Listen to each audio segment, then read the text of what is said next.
tunay na malawak at makapangyarihan. The power of information with more than 200 news and public affairs correspondents nationwide. The power of radio is within reach. Manila Broadcasting Company's Radyo Natin Network.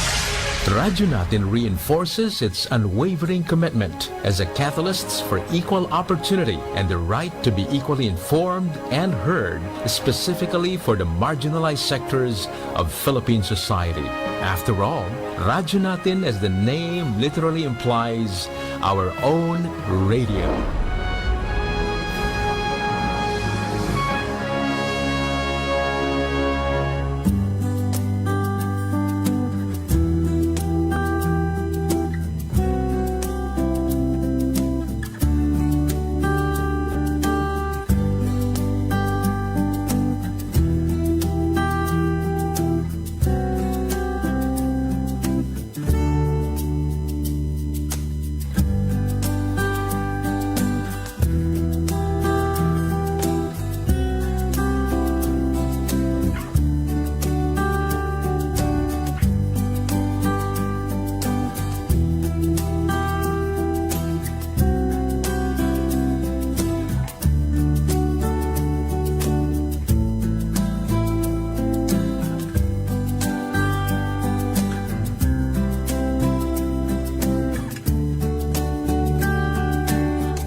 Ang oras natin mga kaibigan ay 42 minuto makalipas ang alas 11 ng umaga.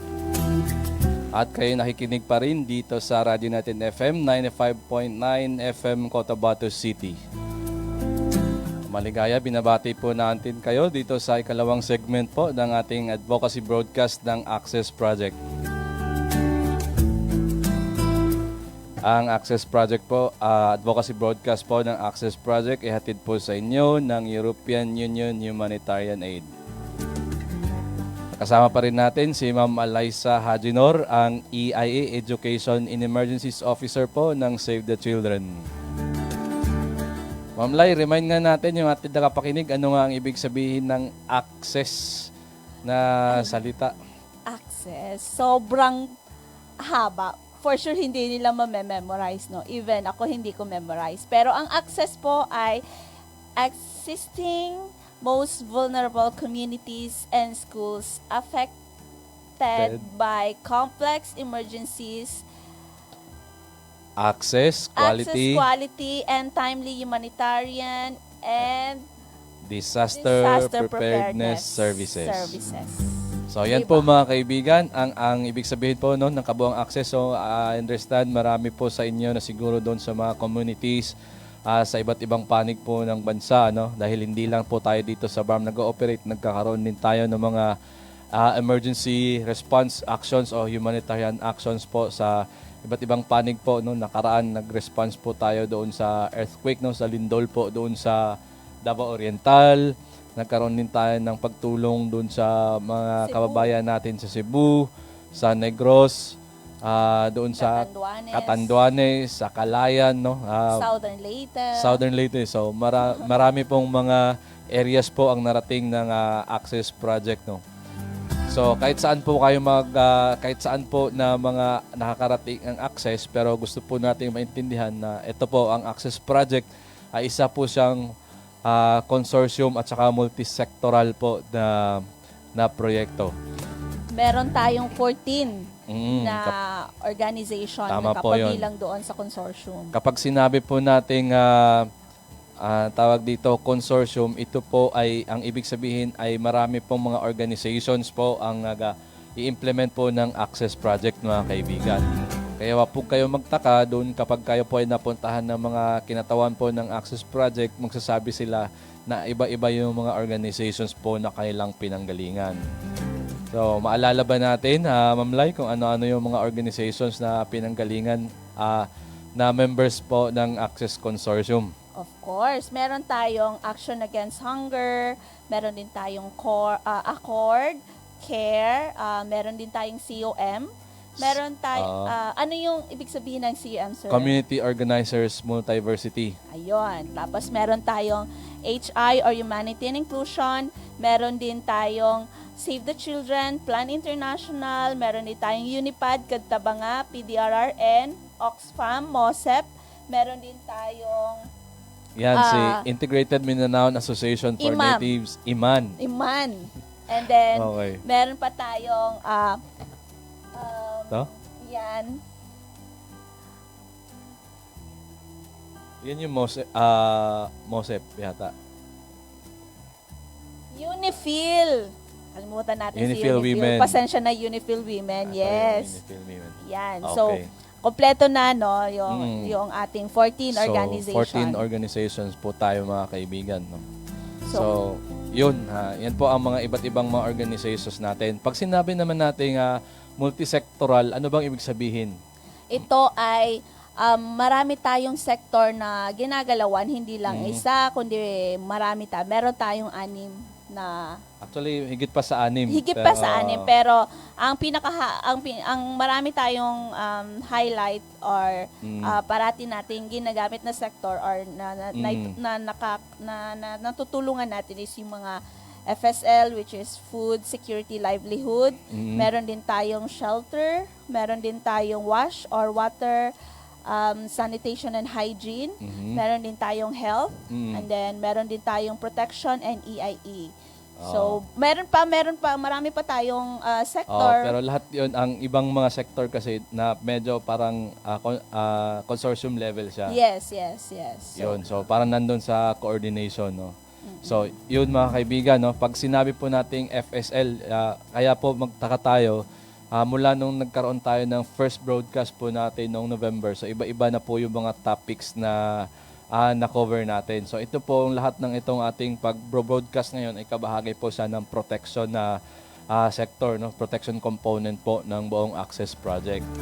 Bakit po nandun sa protection? Kasi may kinalaman po ito sa pagpapalawak, no? Pagbibigay ng karagdagang kaalaman para sa mga tagapakinig natin na magkaroon sila ng mas maintindihan nila yung iba't ibang mga standards o pamamaraan, lalo na sa panahon ng humanitarian needs. Kailan ba nagkakaroon ng humanitarian needs? Ito yung panahon na, or displacement, no? Ito yung panahon na ikaw ay, ang mga kabahayan po natin o ang mga pamilya ay nakakaranas ng iba't ibang uri po ng sakuna. Ang mga sakuna na maaaring likha ng kalikasan, katulad ng Flooding, earthquake, yung pagbabaha, mga lindol, no? yung typhoon. Mga bagyo, no? At saka yun, may mga flash floods tayo na nararanasan, mga kaibigan, no? Lalo na dito sa Tagtuyot. Kasama din yung tuyot, tagtuyot no? natin. Yung mahabang walang ulan, no? At saka naging sanhi ng pagkamatay ng mga tanim natin. Yes. Ang resulta ng pagkamatay ng mga tanim natin ay nawawalan din tayo ng pagkain. Nagmamahal din yung mga bilihin. So, Speaking of mahal, sir, napakamahal na ang gasolina ngayon. mabuti pa ang gasolina. Mahal. Okay, sige. Tama nga yun. So, marami na tayong mga different actions din. No? Siguro, magpapatuloy tayo ng monitoring dun sa mga communities natin. No? Kung paano itong mga kasalukuyang pangyari, pagmamahal ng mga gasolina at iba pang mga services natin. Understand, ngayon din yung simula ng pagmahal ng pamasahe. Ano? Yes. At may mga kanya-kanya, bawat opisina, mga kaibigan, ay may kanya-kanya ng mga strategies, no? Mga pamamaraan para mabawasan yung expenses nila sa paggamit po ng energy at saka makatulong din sa kanilang mga empleyado na mabawasan din ang kanilang mga expenses, mga gastusin po sa pang-araw-araw. So isa po sa mga na-adapt natin ay yung sa amin pala, sa aming organization, mga kaibigan, ay nagpalabas na ng issue once, no, na dapat sarado ang opisina sa kada araw ng Biyernes. Pwede po tayo magkaroon ng work from home arrangement. Maliban na lang po kung talagang may mga pagkakataon na kailangan talagang magpunta sa opisina, pero i-insure talaga ng nagtatrabaho. That means pwede pa rin namang mag-field work, no? Pwede pa rin patuloy yung coordination natin sa mga komunidad, pakikipag-usap sa mga partners. Pero as much as possible, iwasan po natin na iwas po na makapag-duty sa opisina para sarado talaga. Ganyan din ang ating BARM offices na naipatupad na rin yung 4-day work. Na Friday ay kanilang off or hindi na sila pumapasok. So parang same din sa inyo, sir. So, alam ko sa isang government office no work Fridays din. Actually hindi siya no work but field work Fridays. Yeah. So ibig sabihin kailangan nilang mapunta talaga sa field para magtrabaho, hindi po sila pupunta ng opisina. 'Yun. So tayo, no? Medyo natangay tayo. Yung sabi natin na nagpapatuloy ang Access project po ng magpapatuloy sa pagmo-monitor sa epekto nitong itong mga pagbabago ng ating context, no? At saka titingnan natin kung gaano din ito nakakaapekto doon sa mga most vulnerable communities. Kasi kung titingnan po natin, balikan po natin yung buong kahulugan po ng Access Project, mga kaibigan. Ibig sabihin ay assisting the most vulnerable communities and schools, no? Mga komunidad at saka mga paaralan na talagang mas pinaka-apektado, mahina ang kapasidad nila na mag-cope up sa mga pagbabago, no, na naapektado ng mga komplikadong mga emergencies, no, para makakuha sila ng napapanahon ng mga humanitarian actions, lalo na sa panahon ng disasters, no, at saka disaster preparedness. O yun, nabanggit natin, isa din pala sa sector natin yung disaster preparedness. So pagtulong sa mga local government unit natin na mapaangat yung kahandaan nila sa panahon ng mga kalamidad at sakuna. Speaking of paghahanda, sir, parang nabasa ko na hanggang April na lang yung ating gasolina here in Cotabato City. So wala nang gasolina? Yun yung nabasa ko. And legit naman yung source ng nabasa ko. So, sana mabigyan tayo ng pansin ng ating mga pangulo. Ang pangulo natin para hindi na tayo mamroblema, no? Kailangan mo nating ipagdasal yan. Parang dasal-dasal na lang talaga, sir. O ano pa bang pwede natin gawin? So talagang kailangan nating patuloy na mag-effort para makapagtipid tayo sa Maglakad. Pero sir, kung maglalakad ka sa ganitong init, Oo nga eh. So yun. diba? So, ang e-bike naman, nagmamahalan na din. Sigurado dahil nga yan. mahal ng Sigurado gasolina. yan. So, mahal na din ang demand. So magbabago. So talagang nag-evolve talaga yung ating mga kalagayan, no. Noong at panigurado naman tayo na makahanap din ng solusyon para sa mga problemang ito in due time. Sa takdang panahon, mga kaibigan. Inshallah. Maalala natin na nung panahon nang nag-start yung COVID-19, Yes. Nag-akala natin parang pang 2 weeks lang, pero nagtagal siya, umabot siya ng mga ilang taon. 2 years, Pero 2 to 3. nakahanap din tayo ng solusyon, sa pamamagitan ng participation ng mga tao at doon sa pagsisikap din ng mga persons in authority. Nagkaganito din tayo, sir, na scars sa gasolina nung panahong 2023 during the war between Ukraine and Russia. So sana hindi na tayo umabot ng mas matagal pa doon kasi kailangan na natin talaga sa panahon ngayon. Tama yun. No, ang problema nga lang doon, napakabilis na nagmahal ng Yes, gasolina, week lang. ng fuel noon, pero ang pagproseso ng pagbaba ng presyo Tagal. parang gusto mo nang maniwala na meron talagang forever. Pero nagbaba naman siya, pero hindi talaga kung saan siya nanggaling na presyo, True. kung saan kailan siya nagmahal. Okay. So balik tayo mga kaibigan dun sa discussion natin sa mga sectors po ng Access Project, no. Maalala natin, balik tayo dun sa iba't ibang mga topics po na na-cover natin, no. At yung may kinalaman din siya sa mga sector na na-cover na dinideliver po ni Access Project. So, isa po sa mga napag-usapan natin ng mga nakarang episode ay tungkol sa water, sanitation, and hygiene, no. Narinig natin, naging kasama natin si Sir BK Enriquez, no, siya po ang Technical Officer po on Water, Sanitation, and Hygiene mula sa Action Against Hunger, no. Marami tayong napakagandang information na kuha sa kanya tungkol sa pag-access ng paniniguro na malinis yung tubig na ginagamit natin, lalo sa pag-inom at pang-araw-araw na gawain. So marami tayong tips na nakuha mula sa kanya para mapanatiling malinis ang tubig, sa water handling, no?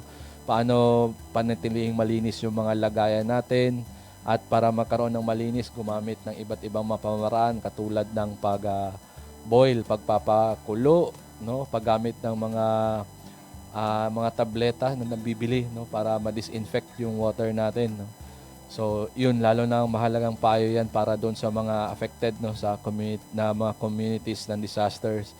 Na nakaraan sa isang munisipyo, nagkaroon tayo ng assessment doon, nakausap natin yung ibang mga displaced o mga backwit ay nasira yung kanilang tubig inumin, source ng kanilang tubig inumin, at kaya napilitan din silang uminom mula sa kanilang mga balon na hindi treated, no.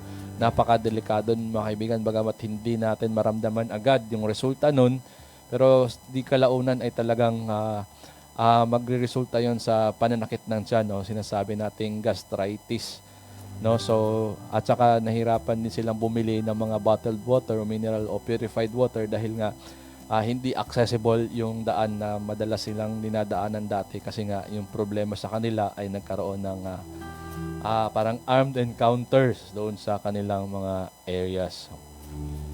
Narinig din natin kay Sir BK tungkol sa paggamit ng malinis na palikuran. Huwag po natin ikalat-kalat, lalo na sa panahon ng pag-evacuate, no. Sa mga evacuation centers, huwag po tayong magbawas kahit saan, no. Dahil malaki ang posibilidad na babalik din po yan sa ating sarili sa anumang uri ng paraan. Pwedeng sa pamamagitan ng mga langaw na nakadapo doon sa inyong mga landmines na nailibing doon. Tapos ang langaw na nakadapo doon ay dadapo din sa inyong pagkain. Minsan pag dumating yung tag-ulan na absorb ng lupa at pupunta doon sa source of water natin, hindi natin nakikita. Pero yung inilabas natin ay bumabalik din sa ating katawan, mga kaibigan. At yun ay mga magdudulot din ng sakit sa atin. Mahalagang paalala din na narinig natin mula kay Sir BK nung panahon yun, yung tamang paghugas ng kamay. No? Sabi, 30 seconds, gumamit talaga ng sabon. No? Saka sa loob ng 30 seconds, at kuskusin ng maigi ang iba't ibang mga parte ng ating kamay at palad. No? Para ma-ensure natin mawawala talaga yung mga mikrobyo na nagdulot ng sakit po sa ating pangangatawan. Yan. Di pala naka-on yung ating camera para sa ating broadcast. Di tayo nakikita. Oo nga pala. Teka lang, hanapin muna natin. Dito yun sa taas. Yun. Yan sa taas. Ayan.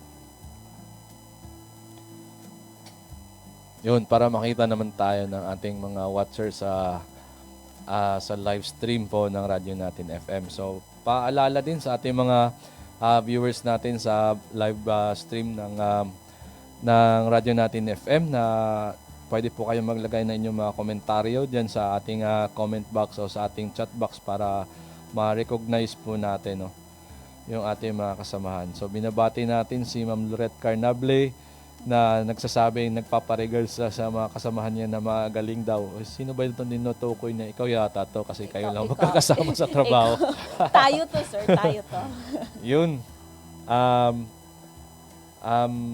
Yun, tungkol sa, nagkaroon din tayo ng topic to, no, isang usapin natin tungkol sa education in emergency. Sino nga yung kasama natin doon? Hindi ko kilala, sir. Sino ba Parang yun? ikaw yata Ay, yun. ako ba yun? Ako nga pala yun. So, ano yung mga magandang mga key messages natin tungkol sa education in emergencies? No? Ito yung may kinalaman sa karapatan ng mga kabataan na makaka-access ng patuloy, no? Hindi mapuputol, hindi maantala yung kanilang pag-aaral at pagkatuto kahit pa sa panahon ng displacement. No? So, yun yung doon natin na pag-usapan na hanggat maaari ay iwasan natin gamitin bilang evacuation centers yung ating paaralan. Pero kung hindi man talaga maiwasan, hanggang ilang araw ba pwedeng gamitin evacuation ang ating mga schools, ma'am? Nakadepende sa division. But the standard po talaga is at least 3 days. At least or at most na. At most. Pinakamahaba na ang At most 3 3 araw, days. mga kaibigan, na gamitin yung bilang evacuation center ang ating paaralan para patuloy na makapag-aral po yung mga kabataan.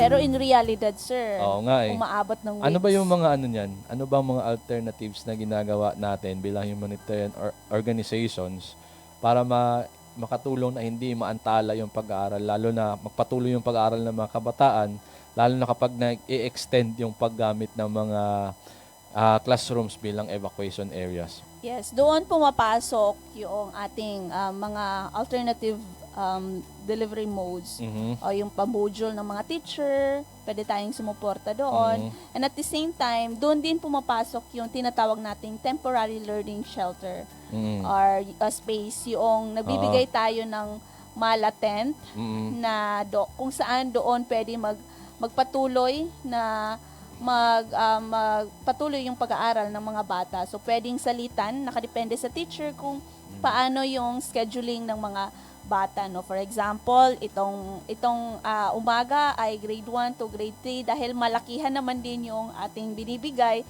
So, pwedeng hatiin sa dalawa yung ating TLS or Temporary Learning Space or Shelter na binibigay natin sa school. No? So, pwede natin yun gawin.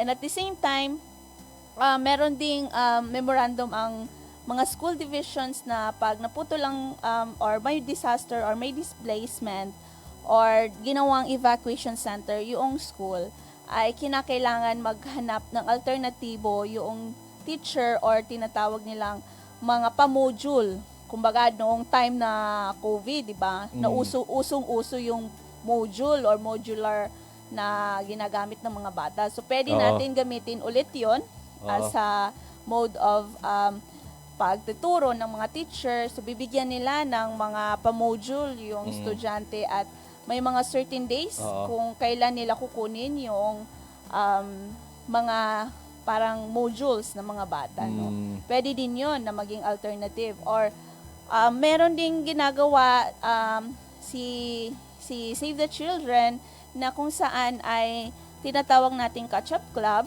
or tinatawag natin siyang catch-up club na pwedeng sa mga puno-puno, lang sa ibabaw ng puno, pwede kang magturo doon ng i-continue yung pagtuturo ng teacher in times of crisis, especially kung naging evacuation center yung school. So pwede nating gawin yung mga puno kung meron pang mga natirang puno na nandun sa school. Walang Pwede puno, yun. maglagay ng Kung walang puno, doon na lang sa mga masilong na no. Okay. Ang problema lang kung umulan. Oo Kung nga eh. umulan, hanap na naman ng place. Oo.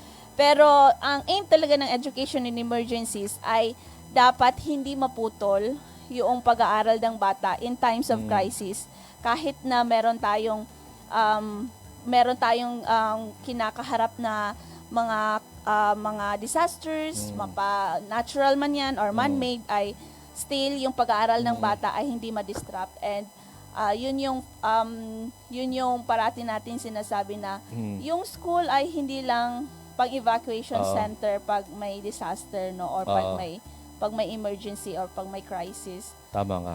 So parang ang ano pa rin to, babalik pa rin ito doon sa local government natin, Yes. na kailangan maging Alert. proactive, no, sila doon sa pagde-design pati ng mga disaster risk reduction and management plan nila, disaster Yes. preparedness plan, kasi kung alam nila na yung mga areas nila ay madalas po na apektuhan ng iba't ibang uri ng calamity at magkakaroon ng maraming ulit na displacement, ay kailangan talagang maglaan ng space para sa evacuation, no, ng mga tao. Yes. So para ma-ensure natin na hindi ganun katagal ang paggamit ng evacuation ng mga school para bilang evacuation.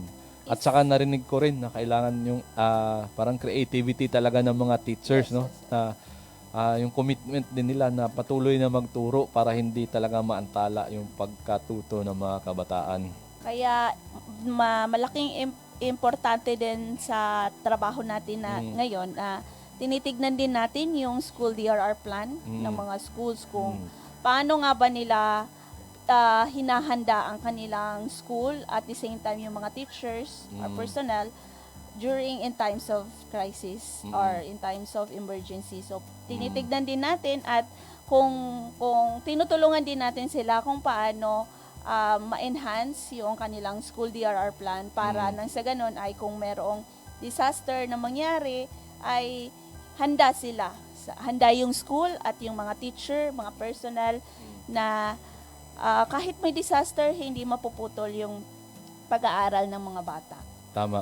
At isa din sa mahalagang isang topic din na na-cover natin, no, sa isang another broadcast, it was with Miss Lorette, no, ang kinover natin doon ay children in emergencies, Yes, no. yes. Maliban doon sa kahalagahan ng pagpapatuloy ng edukasyon ng mga kabataan, ay mahalaga rin yung proteksyon Yes. ng mga kabataan lalo sa panahon ng mga displacement.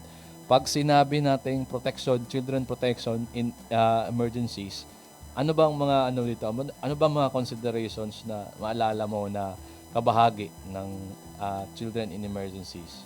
Yes, 'di ba, pag may disaster or displacement, una-una talagang naapektuhan ay syempre hindi lang din yung mga nanay, no, yung mga bata din, lalo't yung mga wala pang muwang, Oo. hindi nila maintindihan yan kung At saka hindi sila bakit- makapag-decide. Yes, hindi pa ganoon kataas yung kanilang decision making, and Mm.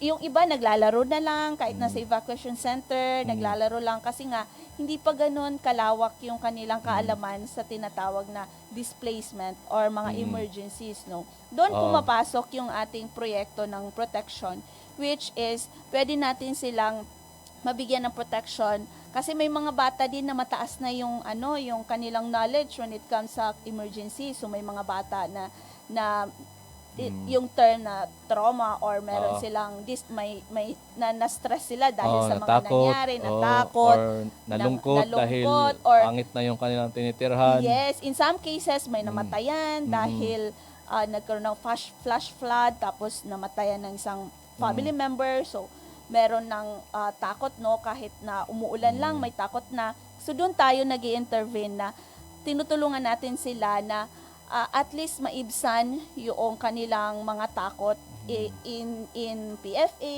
MHPSS or PSS na tinutulungan natin sila na ma-feel na kahit na tayo ay nasa displacement or emergency ay pwede pa tayong maging bata ulit. Oo. So Kumbaga, yun yung ating ginagawa natin, yung mga child-friendly yes, spaces, no? child-friendly spaces, naglalaro, nagbibigay ng mga pwede tayong magbigay ng mga palaro, ng mga anything na that would distress sa kanila Oo. na in some point of their life ay ma-feel nila na bata din sila at ma-feel nila na safe din sila kahit papaano. Pero understand, itong mga processes na ginagawa sa loob ng child-friendly spaces ay structured din siya, no? Parang Yes. purposive din yung process niya. Hindi lang para magkaroon ng pagkakataon na makapaglaro yung mga bata, kundi matulungan din silang ma-process yung kanilang mga saloobin, yung kanilang nararamdaman bilang resulta ng kanilang pinagdaanan, no? Para yun, kasi ang understanding natin ay kapag hindi na process yung stress, nagkakaroon ng mental distress yung mga kabataan at nakaka-apekto din sa kanilang paglaki, no, at paglago. So, yun, hindi na sila makapag-focus sa pag-aaral. Yes. So, magiging out of school youth na rin sila kalauna, no? So, magiging parang yun, hindi sigurado ang kanilang kinabukasan, mga kaibigan. Isa din sir sa sa mga interventions na ginagawa natin sa Access Project ay yung pagbibigay ng mga legal documents when it comes to crisis. For example, nagkaroon ng massive flash flood and then nawala yung kanilang mga legal documents. Pwede natin silang tulungan na kumuha ng legal documents dahil ika nga nila, kung wala kang legal documents, ikaw ay isang alien. So napaka-importante yung legal documents ng ating mga bata or mga kasamahan na naapektuhan sa mga disaster na gano'n, no? So pag napakahalaga po ng mga legal documents na sinasabi natin, katulad ng birth certificate. Yes. Kahit nga death certificate, importante rin 'yun, no? Yes. Yung mga ID natin, identification cards natin, no? Kasi pati din yung mga senior citizens ID, persons with disabilities, dahil mga kaibigan, lalo na sa panahon ng displacement at pagkuha ng mga relief goods, hinahanapan po tayo ng identifications, no? Yun po ang magpapatunay ng inyong identity na kayo po yung may-ari ng pangalan, kayo tunay po talaga na doon kayo nakatira sa address na yon, no? Pag-usapan natin nakaraan yun sa tulong ng COM, no? Yung mga representatives ng community organizers multiversity, si Ma'am Hana at saka si Ma'am Sara, no? Maganda yung nakuha natin information sa kanila kung bakit mahalaga itong mga legal documents na to, no? Kasama doon sa process natin na pinapabilis nga natin kasi maraming mga habang tumatagal na wala silang legal documents, na antala din yung pag-avail nila ng iba't ibang mga serbisyo po ng pamahalaan. Tsaka yun, nabanggit natin yung death certificate kasi minsan meron pa ring although may ayuda para doon sa mga pumanaw, pero ito ay nakakatulong din na magdi-declare, no? Nagdi-declare na ang isang tao ay hindi na siya part ng real world, no? At saka nasa Encantadia world na siya. Oo. Yun, nabanggit din natin, no? Naalala ko kasama din natin si Dr. Ivy Nolasco para sa pag-discuss natin doon tungkol sa kalusugan, no? Nabanggit na isa sa mga key messages na naalala ko na napakabilis ng pagkalat ng sakit, no? Parang link ito doon sa health sa WASH kay Sir BK, yung mga reminders niya na kailangan maging malinis palagi, yung ating kapaligiran, lalo na kapag siksikan, no? Yun yung binanggit ni Dr. Ivy Nolasco na talagang napakabilis ng pagkalat ng sakit, lalo na sa evacuation area dahil nga dikit-dikit yung mga itong mga kabahayan. So may mga airborne na mga diseases, no, katulad ng mga ubo, sipon, no.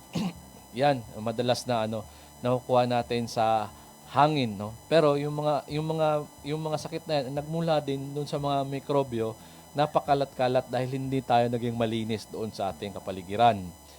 Iba pang mga posibleng panggagalingan ng sakit ay dala ng mga vector, no, yung mga Halimbawa, ng mga aso, ng mga alaga natin na kinakandong natin galing sa labas, or yung mga langaw, yung mga yun na, Mga flies. napapadapo doon sa ating mga pagkain. So, importante talaga pinaki messages doon ay maging maingat tayo, maging malinis palagi sa ating kapaligiran, no? At saka kapag may mga nakita din tayong mga early symptoms po na minsan ang naging kadalasan kasi parang naging bahagi ng ano natin, kultura natin na kapag meron tayong nararamdaman parang ano lang, tiis-tiis na lang muna, no? Malayo At sa saka bituka. asa tayo na kapag kinabukasan pagising natin, wala nang sakit ng ulo, wala nang lagnat, tubig lang yan, tulog lang yan, ligo mo lang yan. Tulog. Ganyan, no? Pero ang ano natin, lalo na kapag nandun tayo sa displacement site o tinatawag nating evacuation centers, siksikan yung mga tao para maiwasan po tayo na magkaroon po ng ano tawag yun, malawak na at mabilis na pag-spread, pagkalat po ng sakit o kailangan po nating i-report, no? Kung meron tayong nararamdaman, magsabi agad tayo, hindi lang bilang responsibilidad natin sa ating sarili, kundi pangangalaga na rin sa buong komunidad. Dahil sa pamamagitan ng pagre-report ng mas maaga, ay naagapan natin na mas maaga at maiwasan natin yung pagkalat, pagkahawa-hawa ng mga sakit. So yun po ang mga key messages po na ano natin. Ano pa bang maalala nating Waterborne. tama yun. So, may kinalaman pa rin sa water sanitation and hygiene, no? No, na maging maingat tayo sa mga tubig na ginagawa po iniinom po natin lalo. So, yung mga, kung kayo man ay nasa, sa mga community, whether kayo ay displaced o naging backwit kayo o hindi, kahit nandun kayo sa inyong mga kabahayan ngayon, wag po tayong basta uminom lang doon sa mga balon natin kung saan hindi tayo sigurado. Actually, may mga binanggit na standard nga si Sir BK tungkol dyan, no? Dapat ang source of water natin ay at least 50 meters away. From 50 meters ba o 50 feet? 50 feet. 50 feet away, no? 50 talampakan mula po doon sa CR, no? O sa anumang bagay na maaring makaka-infect doon sa contaminate Septic tank. doon sa waters po natin. So yan, at saka kung hindi man kayo sigurado kasi may isang project tayo sa isang community, wala namang nagkaroon tayo ng pagre-repair sana ng water source nila for drinking.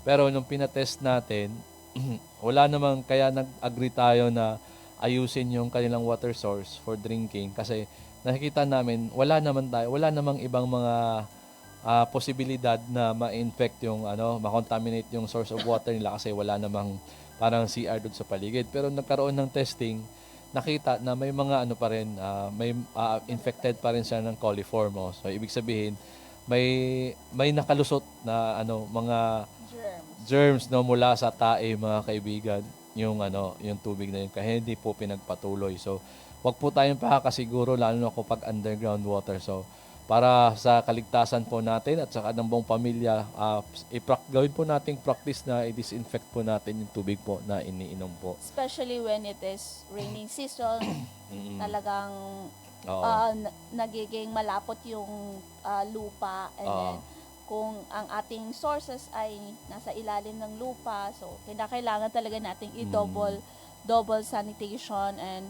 double boiling kung maaari dahil yun nga mas lalong tumataas yung dumadami yung dumi ng mga germs, bacteria when it is raining kasi lumalambot yung ating lupa, no?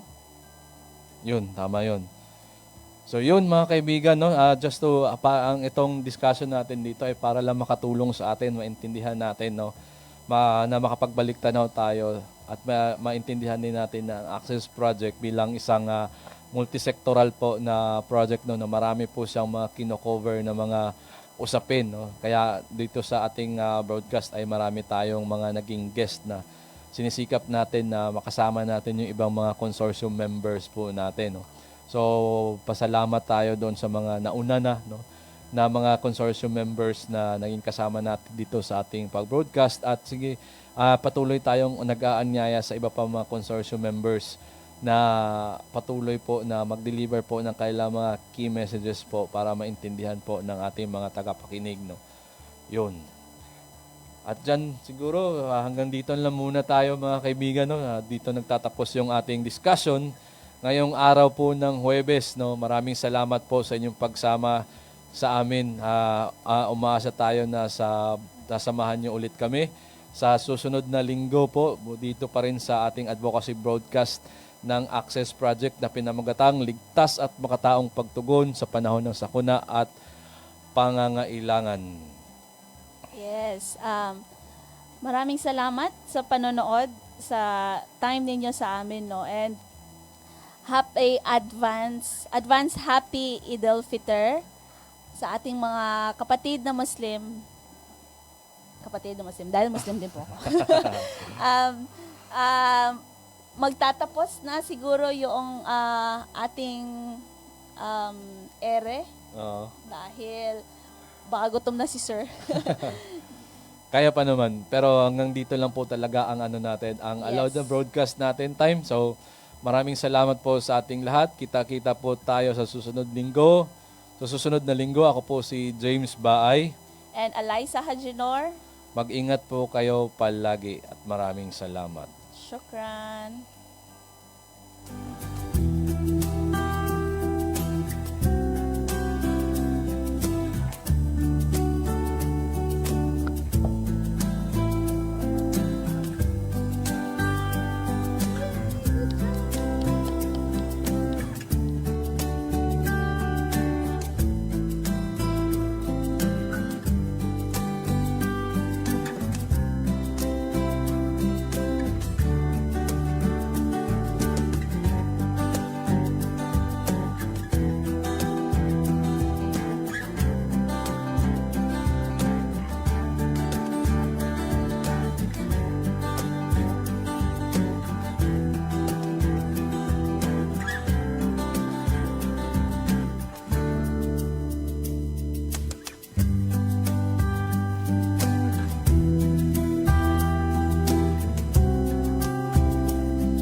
karapatan mo, protektado ng batas. Alam mo ba na may batas na tumitiyak sa karapatan nating mga persons with disability sa Pilipinas? Ito ang Magna Carta for Persons with Disability o RA 7277. Tinitiyak nito ang bawat person with disability ay may access sa edukasyon, trabaho, transportasyon, kalusugan at rehabilitasyon. Ayon sa RA 7277, dapat may wheelchair ramps, accessible toilets at sign language interpreters sa mga pampublikong lugar. Sinasabi din sa batas na to na may proteksyon tayo mula sa diskriminasyon sa trabaho, paaralan at serbisyo. Pinalakas pa ito ng RA 9442 para sa dagdag na benepisyo, RA 10070 para sa pagbuo ng Persons with Disability Affairs Office o PDAO sa bawat munisipyo at syudad, at RA 10524 para sa mandatory employment quota o kinakailangan na 1% ng ipa na empleyado ay persons with disabilities. Tandaan, ang kapansanan hindi lang sa karapatang pantao dahil tayo ay may batas na kakampi natin at magpoprotekta sa ating mga persons with disabilities. Karapatan mo, ipaglaban mo. Ang paalaalang ito ay hatid sa inyo ng Access Project.